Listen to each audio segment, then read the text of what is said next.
All right, let's talk about a skill that, let's be honest, terrifies a lot of us, but is an absolute superpower for those who can master it. Today, we are diving deep into the timeless wisdom of the art of public speaking. So where are we getting this from? Our source is a true classic, Dale Carnegie's Guide to Confidence, first published all the way back in 1915. And what's just incredible is how relevant and powerful his advice still is more than a century later. You know, Carnegie gets right to the heart of it. He asks the one question that I think is on pretty much everyone's mind. That feeling, right? The knot in your stomach, your heart just racing, it's universal. And this whole book really is dedicated to answering this one single question. So, where do we even begin? Well, Carnegie's #1 principle is that real confidence, it has nothing to do with fancy techniques or having the perfect posture. Nope, it's an inside job. It all starts with mastering your inner game. This quote from the book's foreword just nails it. Public speaking is the public issuance of the man himself. What does that mean? Well, it means you can't just act confident. You have to genuinely be the person who has something important and valuable to share. Carnegie actually boils this down into 3 super practical keys. First, just get so lost in your topic, so passionate about it that you kind of forget to be nervous. Second, and this is crucial, actually have something to say. Have a message that matters. And third, assume mastery. Walk out there with the quiet confidence of someone who knows what they're talking about. So the big takeaway here is to shift your focus. Stop worrying about how do I look or what do I sound like. Instead, pour all that energy into the importance of your message. Carnegie's whole argument is that if you believe, truly believe in what you're saying, that belief will literally crowd the fear right out of your mind. Okay, so once that inner foundation is solid, then we can move on to the tools of the trade.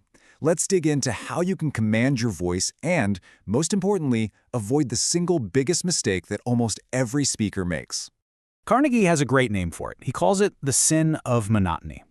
You know exactly what this is, that flat, droning, one-note voice that could put anyone to sleep.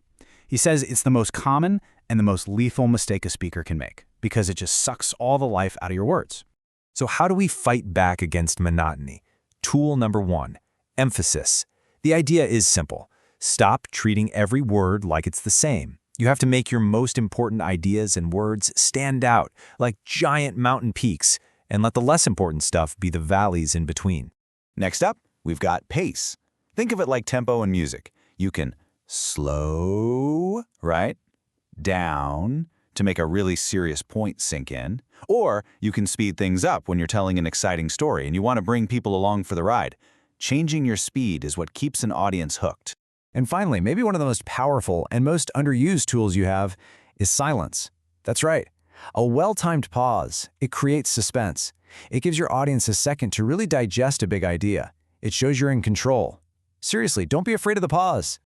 All right, so we've covered the internal mindset and the external tools, but all of this is building towards the single most important piece of advice in the entire book. It really all comes down to this one unbreakable rule.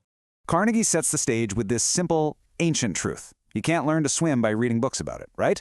At some point, you just have to jump in the water. Public speaking is exactly the same.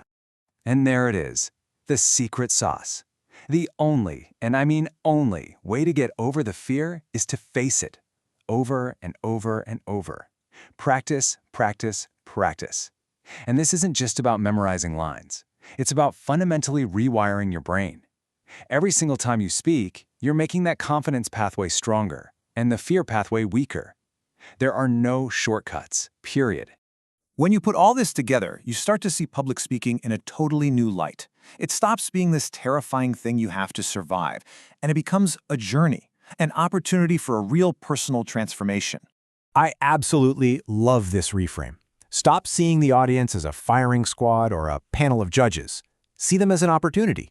There is a victory waiting for you in that room, a chance to connect, to persuade, to share your cause. Go win it. And that really brings us to the final question.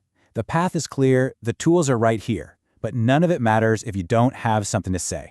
So I'll leave you with this to think about. What's the message, the idea, the story that you are waiting to share with the world?